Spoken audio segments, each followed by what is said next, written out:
बंधारे आश्रमशाळा प्रकरणाने खळबळ उडाली. विद्यार्थ्याच्या मृत्यूवरून कठोर कारवाईची मागणी. तालुक्यातील बंधारे येथील आदिवासी विकास विभागाच्या शासकीय आश्रमशाळेत घडलेल्या विद्यार्थ्याच्या संशयास्पद मृत्यू प्रकरणाने परिसरात तीव्र खळबळ उडाली आहे. या घटनेच्या निषेधार्थ सत्यशोधक शेतकरी सभेच्या वतीने तहसीलदार, जिल्हाधिकारी व पोलीस प्रशासनाला निवेदन देत तात्काळ कठोर कारवाईची मागणी करण्यात आली आहे. निवेदनानुसार इयत्ता 3रीत शिकणारा विद्यार्थी ब्रायन राहुल गावित याचा मृतदेह दिनांक 4 एप्रिल 2026 रोजी शाळेच्या परिसरातील सेप्टिक टँकमध्ये आढळून आला. ही घटना अत्यंत गंभीर, संतापजनक व संशयास्पद असल्याचे नमूद करण्यात आले आहे. विद्यार्थी 3 एप्रिलपासून बेपत्ता असताना शाळा प्रशासनाने कोणतीही तत्पर कारवाई केली नाही, तसेच पालकांना वेळेवर माहितीही देण्यात आली नसल्याचा आरोप करण्यात आला आहे.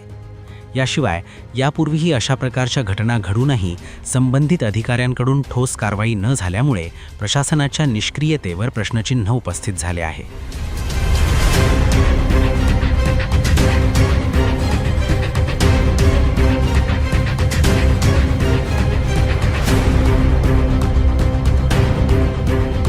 या पार्श्वभूमीवर सत्यशोधक शेतकरी सभेने पुढील प्रमुख मागण्या केल्या आहेत. शाळेचे व्यवस्थापक संदीप दौलत सैदाणे व संबंधित कर्मचारी व जबाबदार व्यक्तींवर POCSO कायद्यानुसार गुन्हा दाखल करावा. मुख्याध्यापक, अधीक्षक व संबंधित अधिकाऱ्यांना तात्काळ निलंबित करावे. संपूर्ण प्रकरणाची न्यायालयीन, ज्युडिशियल चौकशी करून निष्पक्ष तपास करावा. यापूर्वी घडलेल्या घटनांचीही पुनर्चौकशी करून दोषींवर कारवाई करावी. संबंधित विभागातील अधिकाऱ्यांवर फौजदारी व विभागीय कारवाई करावी. मृत विद्यार्थ्याच्या कुटुंबाला किमान 25 लाख रुपयांची आर्थिक मदत व एका सदस्यास शासकीय नोकरी द्यावी. जिल्ह्यातील सर्व आश्रमशाळांची सुरक्षा तपासणी करून भविष्यात अशा घटना टाळण्यासाठी कठोर उपाययोजना कराव्यात. असा इशारा कॉम्रेड RT गावित यांनी दिला आहे की जर या प्रकरणात तात्काळ व कठोर कारवाई झाली नाही तर सत्यशोधक शेतकरी सभेच्या नेतृत्वाखाली तीव्र जनआंदोलन छेडण्यात येईल.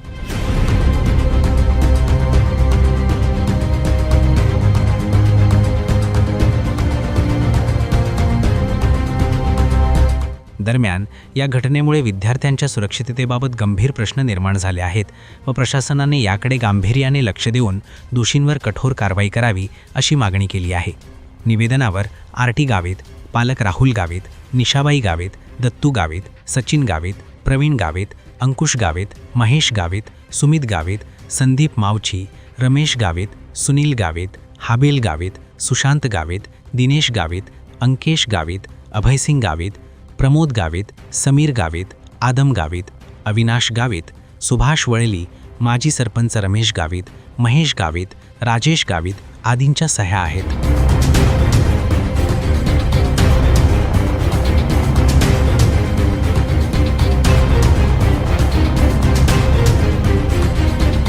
बंधारे या आश्रमशाळामध्ये ब्रायन राहुल गावित राहणार सोडकडके या मुलाचा अपघाती मृत्यू झालेला असं दाखवलं जाते. परंतु आमचा सरळ आरोप आहे की त्या विद्यार्थ्याला जबरदस्तीने मारण्यात आलेला आहे आणि त्याची साक्ष हा जो विद्यार्थी उभा आहे हा साक्ष देतो आहे की सैंदाने नावाचा जो तिथे शिक्षक आहे त्या शिक्षकाने त्याला मारलेला आहे. त्या मारत असताना त्या विद्यार्थ्याचा मृत्यू झालेला आहे आणि मृत्यू झाल्यानंतर त्याला त्या टाकीमध्ये टाकण्यात आलेलं आहे. तर आम्ही आज माननीय तहसीलदार साहेबांना निवेदन दिलं आहे की 2 दिवसामध्ये या प्रकरणाची चौकशी करण्यात यावी आणि सैदाने नावाचा जो काही शिक्षक आहे त्याला अटक व्हावी. त्याला जर अटक केली तरच ते बाहेर पडेल. जोपर्यंत त्याला अटक होत नाही तोपर्यंत या प्रकरणाच्या छडा लागणार नाही. आम्ही हीच मागणी केलेली आहे की सैदानेला लगेच 2 दिवसात अटक करा. जर अटक झाली नाही तर सत्यशोधक शेतकरी सभेच्या वतीने आम्ही तीव्र आंदोलन छेडू आणि त्याच्यामुळे जर कायदा सुव्यवस्था निर्माण झाली त्याला सर्वस्व जबाबदारी हे बंधारे आश्रमशाळेचे शिक्षक जबाबदार राहतील आणि आदिवासी विकास विभागाचे संबंधित सर्व अधिकारी हे जबाबदार राहतील. हे आज आम्ही सनकरकेच्या पालक आणि गावकरीच्या वतीने देत आहोत.